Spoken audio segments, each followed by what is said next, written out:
Hello dear students, I welcome all of you to this third video on the topic of quicksort. In this video, I will explain how the partition process works. In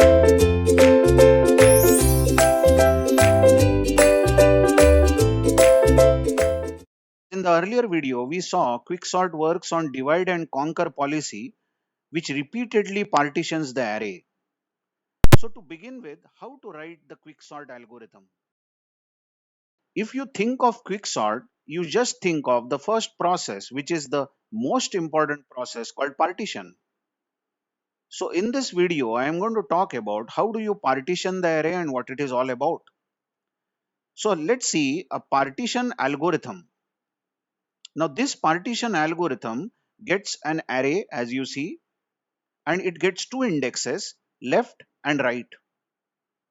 Now this left and right are array indexes, and first time when the partition is called, this left will be obviously 0 because the indexing of the array starts with 0, and right will be n minus 1 because that's the last index. Given that there are n elements in the array, n minus 1 will be the last index. For instance, if we had 5 elements in the array, let's say 0, 1, 2, 3, 4 are the indexes, then left will be 0 and right will be 4. As an example, I have taken one array over here. Just check this. The elements of the array as you see are 10, 5, 26, 15 from the indexes 0, 1, 2, 3, 4. And what I am interested is in I want to partition this array A such that the leftmost element 10, the 10 which is at the leftmost position, left is 0 as you see, at this index, the leftmost element should be positioned in the array at such a place so that everything to the left of 10 should be less than or equal to 10, and everything to the right of 10 should be greater than 10. As you can see that 10 should be positioned at such a place. I really don't know that place, but whatever is to the left of 10 should be less than or equal to 10, and whatever is to the right of 10 should be greater than 10. Once we perform this, once 10 is positioned at such a suspense place, then we say we have partitioned the array into two groups. What you see here is the left partition. Whatever elements are there to the left of 10 create the left partition, and whatever is to the right of 10 create the right partition, and 10 is now fixed at the place of the partition. So this is the work that we want to do, and we want to find out the best place for the leftmost element. Now this leftmost element is mostly called pivot, P-I-V-O-T, pivot element. So let us see how the partition algorithm works. Array left is 0 and right is 4. Now what we do in the partition algorithm is we take two more variables I and j, as I am underlining this, where I starts with left. So obviously in our example, I will begin with 0 because left is 0, and j starts with right. So we are using two extra indexes here, although we could have used left and right itself, okay? But better we use new variables I which begin with the left index and j begins with the right index. And then there is one extra variable x taken which stores the value of a left. Remember, a left is the pivot, that is 10. So in our example, x is a of left, which is 10. Now our intention is we want to fix this x, that is 10, at correct place so that we get two different partitions. Everything to the left of 10 is less than or equal to 10, and everything to the right of 10 is greater than 10. Now the entire summary, entire discussion of quicksort revolves around this while loop. Once these initializations have been done, I and j have started with left and right, and x is now the pivot. Entire partition function revolves around this while loop. And remember, this while loop will hang on. It will repeat as long as I is less than j. So throughout this discussion, you just have to check if I is 0 and j is 4, as you see in this case, I is less than j, hence the loop will continue. This loop will break when I will cross j. That means when I will become greater than j. But as long as I is less than j, the loop will continue. Okay, let's begin with this loop because I is less than j right now. And the another loop now, another while loop, Once the first while loop executes, there is a nested while, will now continue. And the summary of this nested while is keep on incrementing I. Check the statement which is repeated by the while. Inside the body of the while, we have just one statement and we are saying repeatedly increase I by 1 as long as these two conditions are true. Now, my appeal to all of you is just ignore the first condition. I know it is there, but just think over it that this condition is not there at the moment. Okay, you will know the significance of this condition. That condition is known as boundary condition, but we'll come back to that. Just keep checking the second condition as I am saying. And if this is true, we will enter and we will do I plus plus. So what are we doing is we want that I should increase. Okay, I is 0, then I should become 1 due to I plus plus, then I should become 2 due to I plus plus. How long shall we increase this I? Basically what we are searching, we are searching for such a value in the array which is greater than 10, which is greater than x. Please try to understand. We will walk over the array and then we will ask every element. So that's why we are increasing I by 1. This index is getting increased by 1 and we will inspect the element once we reach that element and we will inspect it and we will check, is it greater than x? If it is greater than x, that's the element we are interested in. I hope you are understanding. So how long shall we repeat the while? Yes, exactly. It should be as long as AI not greater than x. That means as long as AI is less than or equal to x. If AI is less than or equal to x, then we are not interested in that element, isn't it? Because we are interested only in the element which is greater than x. So let's inspect this AI. What is AI at the moment? 10. As you see here, I am pointing out AI is 10. So is 10 less than or equal to x, where x is also 10. So this condition holds true. So we will enter and we'll do I plus plus. That means I which was 0 will now become 1. I is now 1. So what we saw is this earlier element which was 10 where I was not the element of our interest, because we are interested in the element which is greater than 10. So if the element is less than or equal to 10, we will say, okay, we will do I plus plus. So after doing I plus plus, let's check AI less than or equal to x again, back to while loop, checking the condition. What is AI now? Just check AI now is 5 because I is at the first position. Is this also less than or equal to x, which is 10, which is true again? So we'll enter the while loop and do I plus plus. I am updating I. Here we go. Now I is 2. At new place, we check again what is AI. Now AI is 20. So I has visited such a position where the value is less than or equal to 10 is false. That means we have got the first value from the left hand side which is greater than 10. Less than or equal to 10 is false, isn't it? So this loop breaks. And the counter I now resides at the second place, as you see, correct? And it's like, from the left hand side, we have found out the first value which was greater than x. Okay, so what happens now next? This while for I, the loop of I has finished. So let's continue. Here we go. After this while loop ends, which I am marking, there is another while loop which continuously decreases j. You can see there is only one line in this while loop, j minus minus. And how long will it decrease? As long as the condition written here is true. The condition is if aj is greater than x, then do j minus minus and then repeat. If aj is greater than x, then do j minus minus and then repeat. Actually, what we want to do, we want to decrease j as long as we want to decrease j and we want to stop when we get first value which is less than or equal to 10, less than or equal to x. Remember what was I searching for? I was searching for a value greater than 10. Then j will search for a value something opposite, isn't it? So what will j search for? If I was searching for a value which was greater than 10, then j will search for a value which is less than or equal to 10. Remember, opposite of greater than is not only less than, it is less than or equal to. So what should be the while condition? We should say that if aj is not less than or equal to x, because we want less than or equal to x value. So if it is not less than or equal to x, we will traverse backwards, j minus minus. So not less than or equal to is nothing but greater than x. So that's the condition we have written. As long as the value is greater than x, we are not interested. That means we will skip that value by doing j minus minus. So let's see by filling up the values and how does this loop work. What is aj right now? Check that j, as I am pointing out right now, is at fourth place, and that is 15. We will just check, is it greater than x? X is 10, which is true. So as this condition is true, we are going to do j minus minus. That means j, here I am erasing on the right hand side, j now becomes 3. At third place, we go back and check the while loop.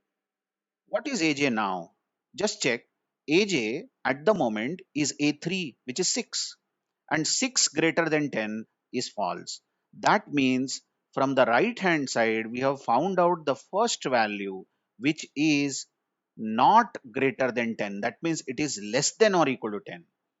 So this while loop breaks because the condition is false. So what you observe over here is both the while loops for while I and while j have stopped, and they have comprehensively increased and decreased the values of I and j respectively. What shall we do next? Next, after we branch out of while I and while j, there is a if statement. Now this if is so important. I has stopped at second place, j has stopped at third place. Now it is a time to swap ai with aj.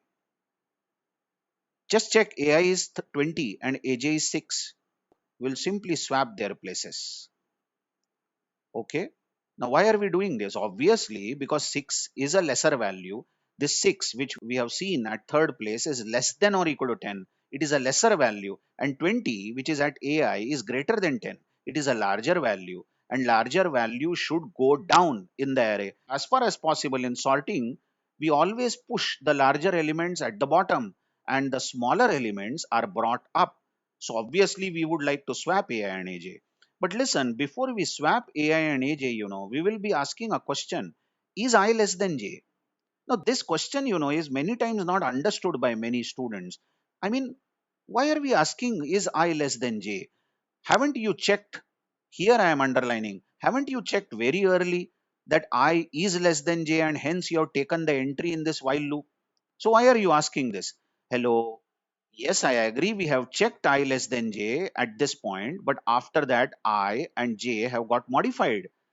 So by the time we reach the end of the while, isn't it? By the time we reach the end of the while, how can you guarantee that I is still less than j? I mean, I and j have moved from their earlier places. So it's better that we ask, is I less than j? As I is less than j, as you see, I is 2 and j is 3, we are going to swap ai with aj. So ai, which is 20, and aj, which is 6, will get swapped. That means now we have 6 at the second place and 20 at the third place. Okay, now the if was true, so swap has occurred. Now what shall we do? We should go back to while. Here is the end of the while. So we should go back to the while and recheck the condition. Again, I is less than j, isn't it? Because I is 2 and j is 3. So we can still take an entry. Now what? Now this another while loop will again search for I. Please try to understand. I will again get increased. And what are we searching for? Yes, we are searching for a value greater than 10. Look at this condition. Whenever we get a value greater than x, we will stop. We will continue as long as we have a value less than or equal to x, isn't it? So let's inspect the while again. Is ai less than or equal to x? What is ai now? Check this pointer. ai now is 6. So 6 is less than or equal to 10, true condition.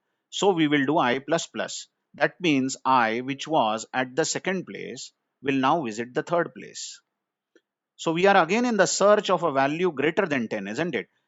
Going back to the while again, we will check what is AI now. Just check AI now is A3, which is 20. And that value less than or equal to 10 is false. So this loop ends. By the way, I exactly is at such a place where there is a value which is greater than 10, isn't it? Okay, so this while I has also stopped. Now it is the turn of the second while loop, that is while j. And you recall what was j searching for? J was searching for a value less than or equal to x. So let's check the condition. What is aj now? Aj is 20 as you see in the picture. Is it greater than 10? Which is true. So j minus minus will be done. That means j will now, which was at third position, will now be at the second position. And going back to the while again and checking what is aj, now aj is 6. This value is now 6. And 6 greater than 10 is false, so the loop is going to break. You can see exactly that j is at such a place where we have found out a value which is less than or equal to 10. 6 is the value which is indeed less than or equal to 10, isn't it? So now we are back to this if. Both the while loops are over and we are back to this if. The question is, should we swap AI with AJ? No way. Just check. 6 is at second position, 20 is at third position, J is at second place, I is at third place. Don't swap AI with AJ. You will actually nullify all the hard work that you did in the earlier passes. By swapping this, you are going to bring in 20, which is a larger element, to the front end, and 6, which is a smaller element, will be pushed back at the bottom of the array. We don't want this. In fact, what has happened, as you can all see, that I has crossed j. Check that. I has crossed j. I has now become greater than j because I is 3 and j is 2. So when I crosses j, we know that we have done our work. You know, so the point I was telling is that when I and j stop, it is we necessary to decide that shall we swap AI with AJ. Now I less than j over here is false as you see, so swapping won't be done. And the last thing is that this while will also end, isn't it? This while is going to end because now I is 3 and j is 2, but I less than j is now false. Okay, so this while is over and hence partition is almost over.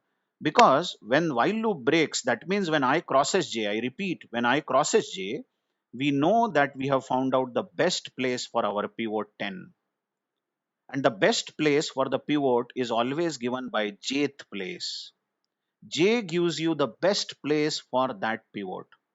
That means the last swap that we have to do is we have to swap this a left, this element, a left has to be swapped with aj because we know that best place for a of left, that is pivot, that is x, is aj always. Whenever I crosses j, we know that best place for pivot is found and that is nothing but jth place. So here is the last swap we are doing. The last swap after the while ends, we are swapping a of left with a of j. So a of left, which was 10, will now become 6, and a of j, which was 6, will now become 10. So what is your comment on this pivot 10? Isn't it fixed now? Come on. Everything to its left is less than or equal to 10, 6 and 5, which are at 0 and first place. And everything to its right, 20 and 15, third and fourth element, is greater than 10. That means 10 is fixed and 10 should not move anywhere from now onwards. I hope you are understanding. Last line in the partition function is return j. This is such an important statement which will be necessary in the recursive quicksort function. You know, when this partition function ends, it returns the j, it returns the value of j, and in this example it returns 2, because observe that j is 2 in our example. That means partition function not only partitions the array but also reports the place at which, the index at which the partition has been done. So last line sounds good. It returns the place of the partition. Okay, last thing before we close off this discussion, I'm erasing the screen now, is that why are these two conditions written in the while loop of I? Recall I said that you ignore this condition for a while. I will tell you why this condition is written. Just as an example, imagine that we are given an array somewhat like this. Imagine 10, then 8, then 6, 4, and 2. Okay, this is the array given. So we have left as 0 and right as 4 to begin with. So naturally I begins with left and j begins with right, and x is 10, the leftmost. I'm talking about these initializations. And then hang on, when we go inside this loop and when we ask this while loop to do I plus plus repeatedly and search for a value greater than 10, listen, we want a value greater than 10, but none is greater than 10. If you ask 8, ask 6, ask 4, ask 2, everyone will say I am not greater than 10. What that means is the loop will repeatedly increase I, and it will increase I so much that a point will be reached when I will cross over the right. You just understand right is the rightmost bound, and once I crosses the right, we say enough is enough. Now we are not expecting any value which is greater than 10. So this condition will come to our rescue if all values are less than or equal to 10. We never find any value greater than 10. In such case, I will become greater than right, isn't it? When I becomes greater than right, this loop should end. Otherwise, this will become a forever loop and I will keep on increasing forever. Given that some garbage is stored in the memory after the rightmost element, even that garbage will be taken into consideration and that also will be compared with the value of x. So hence, two conditions have been written in the while over here. We don't need any such condition for j. I'm again erasing the screen. We don't need any such condition for j loop. Remarkable. You just check. This is such a simple loop and we don't need any such boundary condition which we wrote. Boundary condition for I we wrote, but we don't need it for j, because in the worst case, j will stop at leftmost place. Just check this example. If we have 10, 20, 30, 40, 50, this is the array given. Don't get surprised that it is sorted. Any kind of array can be given to test our algorithm. Now if we start with this, I begins with left and j begins with right, and x is 10, the pivot, correct? And what are we searching in this while loop? We are asking AJ, are you greater than X? If you are greater than X, I'll decrease J. Now you can watch that AJ coming from the right. Everybody says, yes, I am greater than X. I am greater than 10. I am greater. 20 also says I am greater than 10. Then what happens is J repeatedly decreases, decreases, decreases. And in the worst case, J will reach the leftmost. And of course, 10, when it reaches this 10, this will obviously say no. I am not greater than 10. In the worst case, j will come at the leftmost place and stop there. What I want to point out is you don't need a boundary condition for j, because anyway, j in the worst case will stop at the pivot itself. J will not fall down beyond this position. But there is a possibility that I might cross rightmost bound. That is why this boundary condition has been written for right. I hope you have understood all the aspects of partition function. Let me tell you, when I used to learn this partition, I used to say 8 element array, 10 element array on paper, and I used to read this algorithm on paper just step by step, just as I did right now. And it gives a greater insight on how this algorithm works. Now, in the next video, I will tell you step by step process of recursive quicksort. Very interesting. Just stay with me, and how this partition quicksort calls itself recursively will be explained. Thank you very much.